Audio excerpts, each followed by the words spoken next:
தமிழ் தாத்தா என்று சொல்லும்பொழுது 2 ஒற்று இருக்கும். தமிழ் தாத்தா. இந்த 2 ஒற்றுகளையுமே நீங்க நீக்கிட்டீங்க அப்படின்னு சொன்னீங்கன்னா, இந்த மெய்யெழுத்த நீக்கினீங்கன்னா, தாதா என்று பொருள்படும்.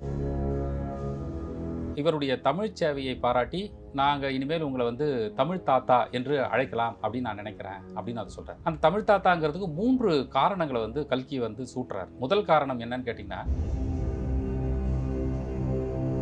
அப்படி பார்த்தீங்கன்னா, இன்னைக்கு தமிழக அரசே வந்துட்டு வரக்கூடிய பிப்ரவரி 19 தமிழ் மறுமலர்ச்சினால உவேசாவினுடைய விழாவை கொண்டாடலாம்னு சொல்றாங்கல்ல. அப்ப திராவிட இயக்கங்கள் அதை உணர்ந்ததனால தான் நம்முடைய தமிழக மாண்புமிகு தமிழக முதல்வர் அவர்களே அதை வந்து அனௌன்ஸ் பண்றாரு. திராவிட இயக்கங்களுக்கு வந்து மிகப்பெரிய பங்களிப்பை செய்திருக்கிறவர் உவேசாமிநாதையர் தான்.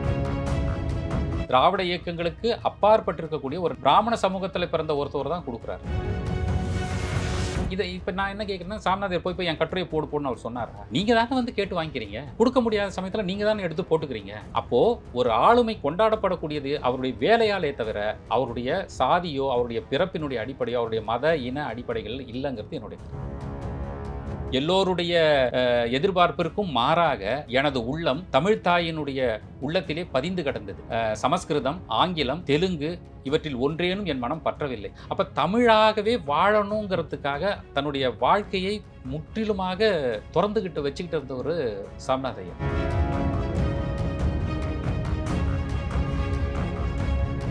வணக்கம். தமிழ் தாத்தா என்றதும் நமக்கு ஞாபகம் வரும் பெயர் உவேசா. உவேசா பற்றி பல சர்ச்சைகள் இப்போது சென்று கொண்டிருக்கின்றன.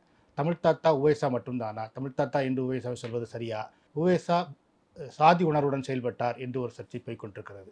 இது தொடர்பாக நம்முடன் கருத்து பரிமாற இருக்கிறார் உவேசாவின் அனைத்து நூல்களையும் பதிப்பித்தவரும் தமிழியல் ஆய்வாளருமான ப. சரவணன். அவருடன் பேசலாம். வணக்கம். வணக்கம்.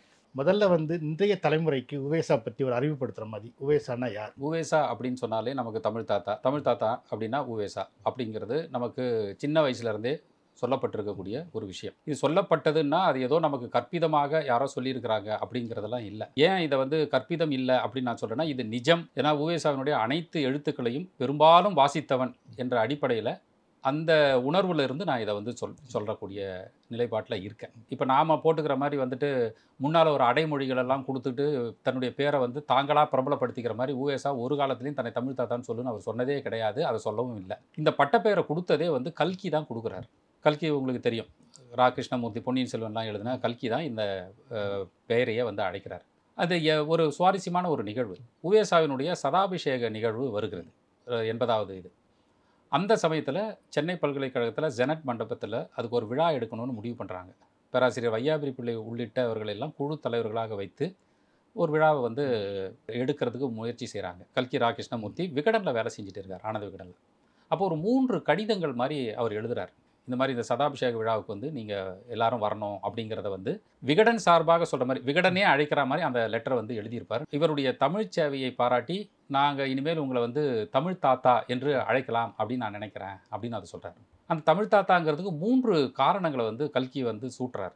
முதல் காரணம் என்னன்னு கேட்டிங்கன்னா, ஔவை பாட்டியை வந்து பாட்டின்னு சொல்கிற போல் தமிழுக்கு தொண்டு செய்தவங்களை வந்து நாங்கள் தாத்தா என்று சொல்லலாம். இதற்கு என்ன காரணம்னா, அகவை முதிர்வு காரணமாகவும் தமிழுக்காக நீங்கள் செய்திருக்கக்கூடிய அளப்பரிய பங்களிப்புக்காகவும் உங்களை வந்து நாங்கள் வந்து தமிழ் தாத்தான்னு சொல்லலாம் அப்படின்னு முதல் காரணத்தை சொல்கிறார். 2வது காரணமாக என்ன சொல்கிறார் அப்படின்னு கேட்டிங்கன்னா, தமிழ் தாத்தா என்று சொல்லும்பொழுது 2 ஒற்று இருக்கும். தமிழ் தாத்தா.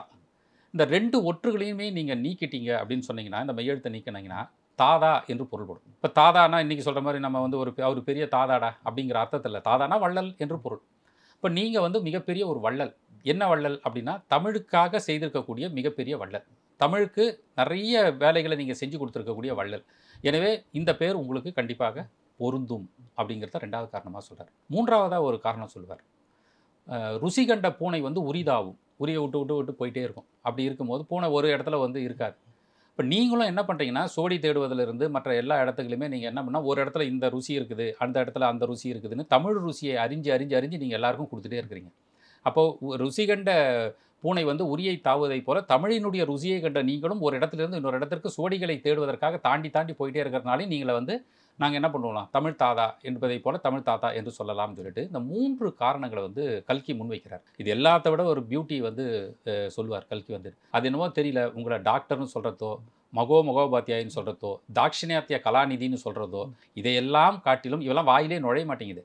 இதையெல்லாம் விட தமிழ் தாத்தா என்று சொல்வதை வந்து எங்களுக்கு ரொம்ப சுலபமாக இருக்குது. நீங்கள் விரும்பினாலும் விரும்பாவிட்டாலும் இனி இப்பெயர் கொண்டு தான் நாங்கள் அழைப்போம்னு வந்து கல்கி தான் இதை சூட்டுறார். நமக்கு இன்றைக்கி கூட நம்ம பார்த்தீங்கன்னா அந்த பெரும்பான்மையான வழக்காறுகளை கொண்டு பார்த்தா அது தகும் என்பது என்னுடைய கருத்து. இந்த தமிழ் தாத்தான்னு சொல்கிறதுக்கு ஒரு சரித்திரம் இருக்கும். மாதிரியே உவேசாவை தமிழ் தாத்தான்னு சொல்கிறது சரியா அப்படின்னு ஒரு கான்ட்ரவர்சியும் அப்புறந்தே போய்கிட்டு இருக்கு. வந்து குறிப்பாக திராவிட இயக்கத்தவர்கள் வந்து அவரை வந்து ஒரு ஜாதி உணர்வோட செயல்பட்டார் அப்படின்னு விமர்சிக்கிறாங்க. அவர் தமிழ் தாத்தான்னு சொல்கிறது சரியா அப்படின்னு. திராவிட இயக்கங்கள் அப்படின்னு நீங்கள் சொன்னீங்கனாலும் கூட அப்படி பார்த்தீங்கன்னா இன்றைக்கி தமிழக அரசே வந்துட்டு வரக்கூடிய பிப்ரவரி 19 தமிழ் மறுமலர்ச்சினால உவேசாவினுடைய விழாவை கொண்டாடலான்னு சொல்கிறாங்கல்ல. அப்போ திராவிட இயக்கங்கள் அதை உணர்ந்ததுனால தான் மாண்புமிகு தமிழக முதல்வர் அவர்களே அதை வந்து அனௌன்ஸ் பண்ணுறாரு. இன்னொரு விஷயம் நீங்கள் சொன்னீங்கன்னா வியப்படைவீங்க.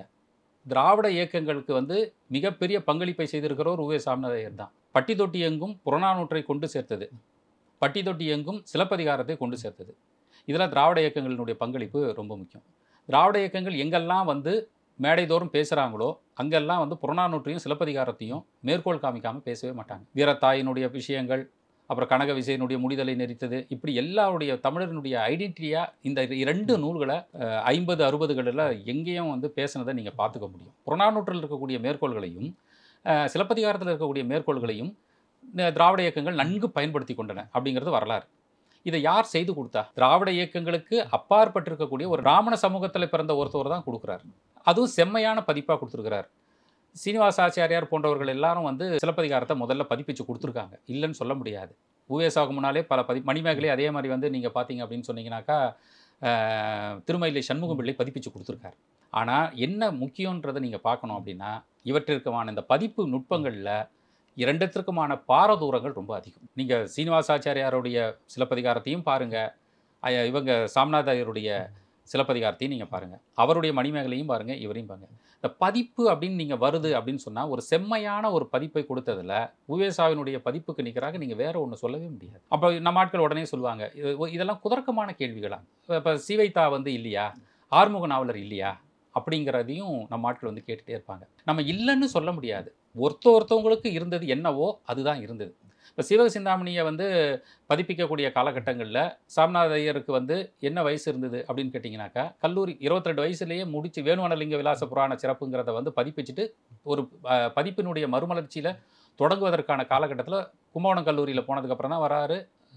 சேலம் ராமசாமி முதலியாரை சந்திக்கிறாரு, ஜட்ஜை பார்க்குறாரு. இதெல்லாம் ஒரு தனி கதையாக போயிட்டே இருக்குது. ஆனால் சீவைத்தா வந்து பதிப்பிக்கணும்னு நினச்சிருக்கக்கூடிய அந்த சீவக சிந்தாமணி அவர்கிட்ட இருந்துட்டு போனது நீங்கள் வந்து பதிப்பிக்கிறதுக்கு ஒன்றும் முடியாதுங்க உங்களால் அப்படிங்கிறத கூட இருக்கக்கூடியவரே சொல்கிறார் சீவைத்தாவை.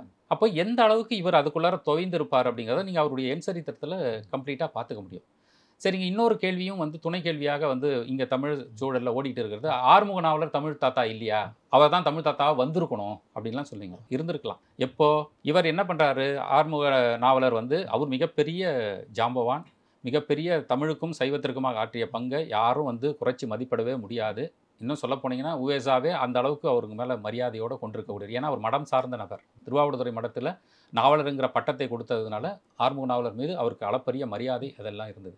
எங்கே வந்து நாவலர் வந்து கோட்டை வெட்டுறார் அப்படின்னு சொன்னால் கிட்டத்தட்ட வந்து பாண்டித்துறை தேவருடைய அப்பா பொன்னுசாமி தேவர் இருந்தார் இல்லைங்களா, அங்கே 4ஆம் தமிழ்ச்சங்க பீரியடில் திருக்கோவையார் புத்தகத்தை வெளியிடுறாங்க.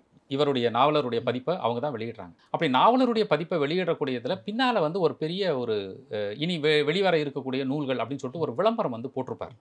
அதில் பார்த்தீங்கன்னா சங்க இலக்கியத்திலிருந்து சீவக சிந்தாமணிலிருந்து சிலப்பதிகாரத்திலிருந்து எல்லாத்தையும் ஒரு அட்டவணை மாதிரி கொடுத்துருப்பார். திருக்குறள் மட்டும் எல்லாமே பண்ணிட்டு இருப்பார். இதில் பெரும்பான்மையாக நீங்கள் பார்த்தீங்க அப்படின்னு சொன்னீங்கன்னா அந்த விளம்பரத்துக்கும் அதுக்கப்புறமா அவங்க சம்மந்தப்பட்டு இருக்கக்கூடிய ஆட்கள் அந்த நூல்களை வெளியிட்டாங்களான்னா ஒன்றுமே இல்லை. இந்த விளம்பரம் வந்தபோது உவேசாவுக்கு கிட்டத்தட்ட வயசு வந்து 5ஓ 6ஓ தான். அப்போ 5ஓ 6ஓ இருக்கக்கூடிய வயசு இருந்தபோது வந்த விளம்பரம் புஸ்தகம் ஒருவேளை வந்திருந்ததுன்னா நாவலரை நிச்சயமாக இந்த தமிழ் சமூகம் கொண்டாடி இருக்கும். ஆனால் நாவலருடைய நிலைப்பாடு என்பது வேறு. அவர் கிறிஸ்டியானிட்டிக்கு எதிராக ஈழத்திலே போராட வேண்டும் என்று சொல்வதற்காகத்தான் அவ்வளோ தூரம் வந்து மெனக்கட்டாரே தவிர, எல்லாரையும் ஒருங்கிணைத்தாரே தவிர, சைவத்துக்கு எல்லாரையும் மடைமாற்றம் செய்தாரே தவிர, தமிழுக்காகவும் குறிப்பாக சைவத்துக்காக அவர் ஆற்றிய பங்கு என்பது வேறு. ஒட்டுமொத்தமான இலக்கியத்தை அவர் செய்தார் என்பது வேறு. இந்த ஒரு அறிவு கண்ணோட்டத்தோடு நம்ம பார்க்கணும்.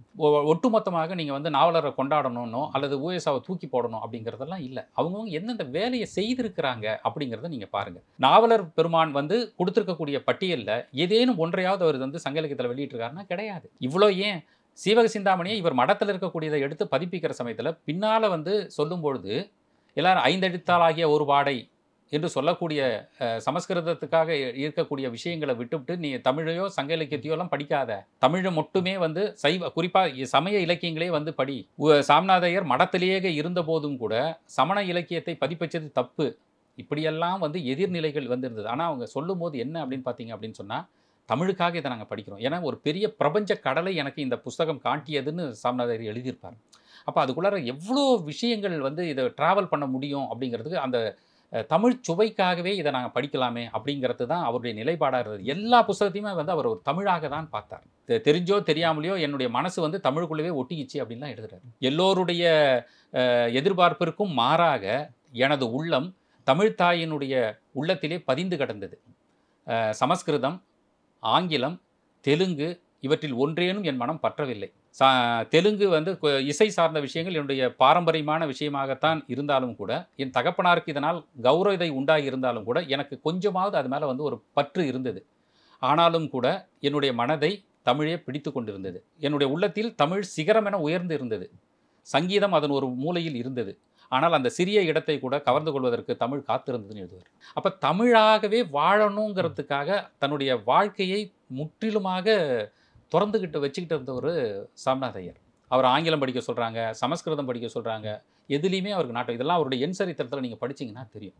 அப்போ இப்படியாக தமிழுக்காகவே வாழ்ந்திருக்கக்கூடிய ஒரு மனிதனை தமிழ் தாத்தான்னு சொல்லாமல் வேறு யாரை சொல்லுவீங்க நீங்கள்? உவேசாவோட பங்களிப்பை நாங்கள் மறுக்கலை, அவர் முக்கியமான பங்களிப்புகள் செஞ்சுருக்காரு. ஆனால் உவேசாவை மட்டும் முன்னிறுத்துறதுக்கு, உவேசாவையும் பாரதியும் வந்து 20ஆம் நூற்றாண்டின் பெருமை ஆளும் விழா வந்து முன்னிறுத்துறதுக்கு நிச்சயமா அந்த சமூகம் அன்னைக்கு ஊடகங்கள் இருந்தது ஒரு காரணம் அப்படிங்கிற மாதிரி சொல்கிறாங்க. பாரதியும் பிராமணர் தான், சாமிநாதையரும் பிராமணர் தான்.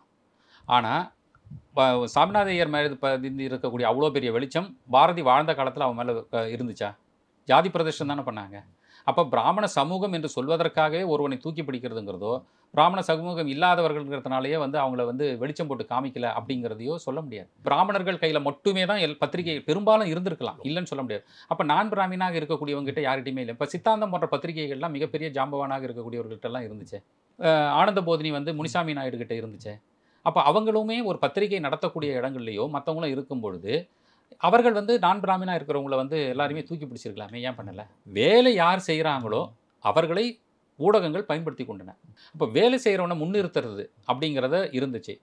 யார் மேலே அலாதியான ஒரு பிரியம் இருக்கிறதோ மேலும் அவர்கள் கொண்டாடப்பட்டார்கள். அன்னைக்கு வந்துட்டு சாமிநாதையரை கொண்டாடுவதற்கான தகுதிகள் இருந்தது. அதுக்கு அடிப்படை காரணம் என்னென்னா, எனக்கு தெரிஞ்சு நான் சொல்கிறது, தென்னிந்தியாவின் கேம்பிரிட்ஜ்னு சொல்லக்கூடிய கும்பகோணம் காலேஜில் அவர் வேலை பார்த்து அதை ஒட்டி இருக்கக்கூடிய நபர்களை இருந்தது. அதன் மூலமாக ஏற்பட்ட தொடர்புகள் அவருக்கு. அதே சமயத்தில் ஆறுமுக நாவலரும் சீவைதாவும் இறந்ததுக்கு பின்னாலேயும் வையாபுரி பிள்ளை என்று சொல்லக்கூடிய ஒரு மனிதர் பதிப்பு உலகத்தில் தோன்றுவதற்கும் இடைப்பட்ட காலகட்டத்தில் வாழ்ந்த ஒரு மனிதர். தனக்கு எந்த விதத்துலையும் பெரிய போட்டிகள் வந்து அவ்வளோவா சாமிநாதையருக்கு இல்லை பதிப்பு உலகத்தில். அப்போ அவரை நீங்கள் எப்படியா இருந்தாலும் நீங்கள் கூப்பிட்டு தான் ஆகணும். தீபாவளி மலர், பொங்கல் மலர் இந்த மாதிரி சமயங்களில் அவருடைய கட்டுரை இடம்பெறாத எந்த புத்தகம் பெரும்பாலும் இருந்ததில்லை. ஒருவேளை அவரால் கொடுக்க முடியலன்னு வச்சுக்கோங்க, பழைய கட்டுரையை ரீப்ரிண்ட் போட்ட பத்திரிகைகளும் உண்டு. ஒரே கட்டுரை பல்வேறு இடங்களில் வந்து பதிப்புகளில் வந்திருக்கும். இதை இப்போ நான் என்ன கேட்குறேன்னா, சாமிநாதையர் போய் என் கட்டுரையை போடுன்னு அவர் சொன்னாரா? நீங்கள் தானே வந்து கேட்டு வாங்கிக்கிறீங்க. கொடுக்க முடியாத சமயத்தில் நீங்கள் தானே எடுத்து போட்டுக்கிறீங்க. அப்போது ஒரு ஆளுமை கொண்டாடப்படக்கூடியது அவருடைய வேலையாலே தவிர அவருடைய சாதியோ அவருடைய பிறப்பினுடைய அடிப்படையோ அவருடைய மத இன அடிப்படைகள் இல்லைங்கிறது என்னுடைய கருத்து. பிராமணர் நான் பிராமின் அப்படின்னு பேசும்போது பெரியாரை தவிர்த்துட்டு பேச முடியாது. பெரியாருக்கு உவேசா பற்றி என்ன கருத்து இருந்தது? பெரியாருக்கு நல்ல மரியாதை இருந்தது சாமிநாதையர் மேலே. நானே கூட வந்து இதில் என்னோடய சாமிநாதன் புத்தகத்தில் வந்து பதிவு பண்ணியிருப்பேன். பெரியார் வந்து மூட்டைகளை வந்து கதர் துணியை வந்து விற்றுட்டு போகக்கூடிய சமயங்களில் ரயிலில் வந்து பெரியாரும் சாமிநாதருடைய சந்திப்பும் நடக்கும்போது தன்னுடைய அவர் போடக்கூடிய புத்தகங்களுக்கு பெரியார் உதவி செய்திருக்கார். இதை வந்து நம்ம இப்போ அண்மையில் இறந்து போனார் ஒளிச்செங்கோ, அவர் தன்னுடைய கைப்பட எழுதி எனக்கு அனுப்பியிருக்கிறார். இது மாதிரியான விஷயத்தை இது பெரியாருக்கும் அவருக்குமான நல்ல உறவு இருந்தது அப்படிங்கிறதையும் நம்ம சொல்கிறோம். பெரியார் எப்பொழுதுமே வந்து நீங்கள் இந்த இடத்துல பார்க்க வேண்டியது, அவர் பிராமண எதிர்ப்பாளர்கள் சமூக விடுதலைக்காக போராடு என்று சொன்னாலும் கூட அவர்களுக்கு உரிய மரியாதையை அந்தந்த இடத்துல அவர் தவறியதே கிடையாது. பொதுவாக பிராமண எதிர்ப்புன்னு சொல்லியிருப்பாரே தவிர தனிப்பட்ட முறையில் பிராமண எதிர்ப்புன்னு சொல்லியோ அந்த அடிப்படையில் சாமிநாதையர் எங்கேயாவது ஒரு வெறுத்து பேசியிருக்கிறதா சொல்லுங்க பார்ப்போம். எனக்கு தெரிஞ்சு இல்லை. அவர் போடக்கூடிய புஸ்தகங்களுக்கும் மற்ற இதுக்கும் இவர் உதவி தானே செஞ்சிருக்காரு. பாவலரேர் பெருஞ்சித்தனார் உங்களுக்கு நல்லா தெரியும். ஆரிய பார்ப்பனருடைய கொட்டங்கள் அடக்குவது இந்த மாதிரி எல்லாம் வந்து பேசிட்டு ரொம்ப இதுவானார். தமிழுக்காகவே இறுதி மூச்சு வரை வந்தார். அவரை மாதிரி ஒரு பிராமண எதிர்ப்பாளர்களை நீங்கள் பெரியாரோட சில சமயங்கள் அவருடைய கவிதைகளில் நீங்கள் பார்த்தீங்கன்னா கடுமையான விமர்சனங்களை செஞ்சிருப்பார். அவர் மதித்த ஒரே ஒரு பிராமணர் யார் தெரியுமா? சாமிநாதையர் மட்டும்தான். பெருமாள் முருகன் ஒரு விஷயத்தை வந்து பதிவு பண்ணியிருப்பார். பெருமாள் முருகன் கொஞ்ச நாள் அந்த அந்த ப்ரெஸ்ஸில் அவர் கூடவே இருந்த காலகட்டங்களில் சாமிநாதருடைய ஒரு படம் வந்து கீழே விழுந்திருக்கு. ஒரு ஃபோட்டோ, ஒரு பேப்பர். அதை எடுத்து தொடச்சி நான் மதிக்கக்கூடிய ஒரே ஒரு ஐயர் இவர் தான் அப்படின்னு சொல்லியிருக்காரு. இப்போ நான் மதிக்கக்கூடிய ஐயர் இவர் தான் என்று சொல்லுவது வந்து அவருடைய தனி மனித இதுக்காக இல்லை, தமிழுக்காக அவர் செஞ்சிருக்கக்கூடிய வேலைக்காக. அப்போ பெருஞ்சித்தனாரை விட நாம எல்லாம் பெரிய ஆள் ஆயிட்டோமா? பெருஞ்சித்தனார் மதிக்கக்கூடிய அளவுக்கு ஒரு பிராமண சமூகத்தில் உவே சாமிநாதையர் இருந்தார் அப்படின்னு சொன்னால் அவரை காட்டிலுமே அவர் புறந்தள்ளக்கூடிய அளவில் நாமெல்லாம் உயர்ந்திருக்கிறோமாங்கிறத நீங்கள் ஒப்பிட்டு பார்த்துக்கணும். அவர் பதிப்பித்த நூல்களை பற்றி பேசும்போது இப்போ மன்னன் யூடியூப்லலாம் பேசுகிறார். அவர் ஒன்று சொல்கிறார் வந்து புறநானூட்டை வந்து தன் இனத்துக்கு தக்கபடி அவர் திருத்திக்கிட்டார் அப்படின்னு சொல்கிறார். நான் காலச்சுவடில் ஒரு கட்டுரை ஒன்று எழுதியிருக்கேன், ஐயருக்கு எதிரான அபவாதம்னு ஒரு கட்டுரை. முடிஞ்சால் அந்த கட்டுரையை படித்து பார்த்துட்டு இந்த பார்ப்பார் தப்பிய அப்படிங்கிறதுக்கும் குறவர் தப்பிய அப்படிங்கிற புறநானூற்று பாடலை வந்து ஐயர் திருத்தி பண்ணிட்டார் அப்படிங்கிறதுக்கான விஷயத்தை அந்த கட்டுரையை படித்தாலே ஓரளவுக்கு வந்து தெரியும்னு நான் இது மூலயமாக தெரிவிச்சுக்கிறேன். அவ்வளோதான். ஸோ புறநானூட்டை விட்டுட்டா கூட நீங்கள் அவரோட எல்லா நூல்களையும் பதிப்பிச்சிருக்கீங்க, அதன் அடிப்படையில் கேட்குறேன். ஸோ இந்த மாதிரி ஏதாவது திருத்தி பதிப்பிச்சார் அப்படிங்கிறதுக்கான ஏதாவது ஒரு இதுவுமே இல்லைங்க. அதாவது நாம் சொல்லணும் அப்படின்னா ஒருத்தவங்க மேலே வந்து அவதூறு சொல்கிறோம் ஒன்று இருக்குல்ல, அதை வந்து வேணால் சொல்லலாம். நமக்கு ஒருத்தவங்க மேலே பிடிக்கவே இல்லை அப்படின்னு சொன்னால் எதையாவது ஒன்று வந்து சொல்கிறது. அறிவு ரீதியாக எதிர்கொள்ள முடியாதவர்கள் வேறு வழியில் நம்ம வந்து அட்டாக் பண்ணுறது. அவர் வந்து பிராமணர்களுக்காகவே சப்போர்ட் பண்ணார், பிராமணர்களுக்காகவே வந்து இது எழுதிக்கிட்டார் அப்படின்னு நீங்கள் சொல்கிறீங்க. எங்கேயாவது அவருடைய பதிப்புகளில் நீங்கள் எல்லா பதிப்பையும் நீங்கள் மேக்ஸிமம் அதை பாருங்கள். அடிக்குறிப்பாக கொடுக்கக்கூடிய, அதாவது பாடபேதம்னு 2 சொல்லுவோம்.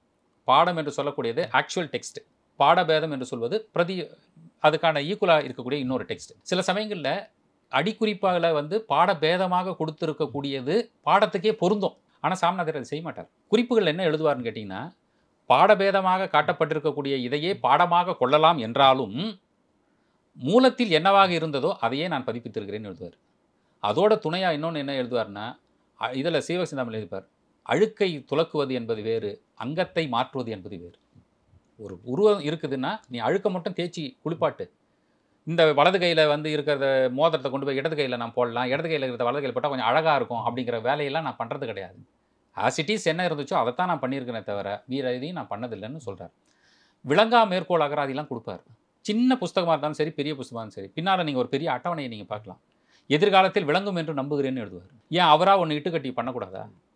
தனக்கு தெரிஞ்சதெல்லாம் வந்து போட்டுறக்கூடாதா?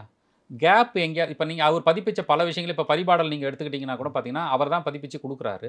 நிறைய இடத்துல டேஷ் கொடுத்துருக்கோம். ஏன் அங்கெல்லாம் தனக்கு பிடிச்சமான கருத்துக்களை டேஷை இட்டு நிரப்பிட வேண்டியதானே? அப்படி பண்ணலையா அவர்? அல்லது 22 பாட்டுகளுக்கு பதிலாக பரிபாடலில் இருக்கிறத கூட இன்னொரு பிராமணன் சமூகம் சார்ந்தோ அல்லது தங்களுக்கு வேண்டியது மாதிரி சேர்ந்துன்னு சொல்லிட்டு ஒன்று இடையில சொருவி இருந்தால் நீங்கள் என்ன பண்ண முடியும்? பண்ணலையே. அப்போ என்ன இருந்ததோ தன்னுடைய மனதிற்கு சரி என்று பட்டதையும் தான் நேர்மையாக இருக்கக்கூடிய வேலைகளையும் அவர் கடைசி வரைக்கும் செஞ்சிருக்கார். அதை நம்ம வந்து ஒத்துக்க தான் வேணும்.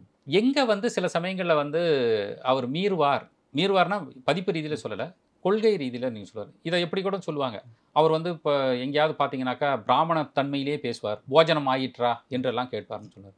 இப்போ நான் கேட்குறேன், ஒரு குப்பத்துக்கு பக்கத்து நீங்கள் போகிற, அங்கே போயிட்டு உடனே என்னங்க இப்போ சாப்பிட்டியான்னு அவனுக்கு என்ன நாஷ்டா துண்டியா அப்படின்னு கேட்குறான். ஒரு மனிதன் எந்த சூழலில் வாழ்கிறானோ அவனுடைய இடத்துக்குள்ளார நீங்கள் என்னவா இருக்குதோ அதைத்தானே நீங்கள் பார்க்கணும். ஒரு குழுவாக இருக்கக்கூடியவர்களுடைய மொழிங்கிறது வேற. இப்படி பார்த்தீங்கன்னா நீங்கள் இப்படி சொல்லலாம், நாம் கூட நம்முடைய அடையாளங்களை பெரும்பாலும் இழந்துகிட்டே இருக்கிறோம். அவங்க இன்னும் அடையாளத்தை இழக்காமல் அந்த பாஷையில் பிடிச்சிட்டே தானே இருக்கிறாங்க. இப்போ இலங்கை தமிழர்கள் கிட்ட வந்து இருக்கக்கூடிய அடையாளமாக இருக்கக்கூடிய மொழி வந்து நம்மகிட்ட இருக்கா? இல்லை.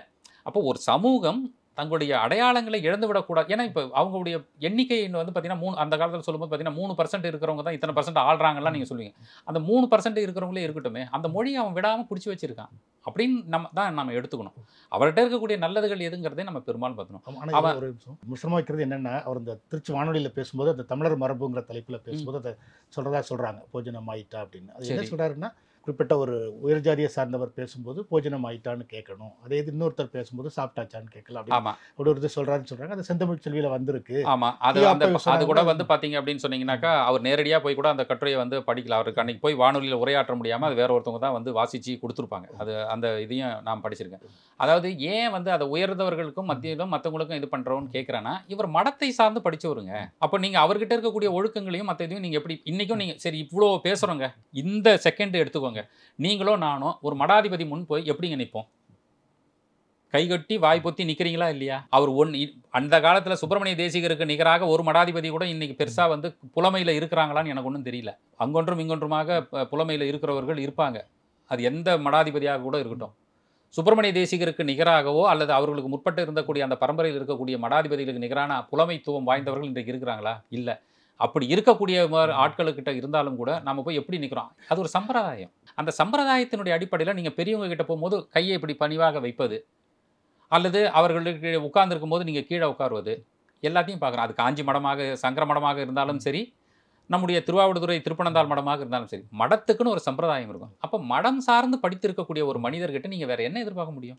பிறந்த இதிலிருந்தே அவருடைய குலம் பிராமண குலம், ஆசார ஒழுக்கங்களை நாள்தோறும் கடைபிடிக்கக்கூடியவர், படித்த இடம் மடம் சார்ந்த இடம், வேலை பார்த்த இடம் வெள்ளைக்காரங்களுடைய இதுக்குள்ளார வாழ்ந்து இருக்கக்கூடிய இடங்கள், சுற்றி கும்பகோணம் அதை பற்றி இருக்கக்கூடியதும், சென்னைக்கு வர்றதுக்கு முன்னால் வரைக்கும் கூட அவருடைய நிலைப்பாடு என்னவா இருந்துச்சு.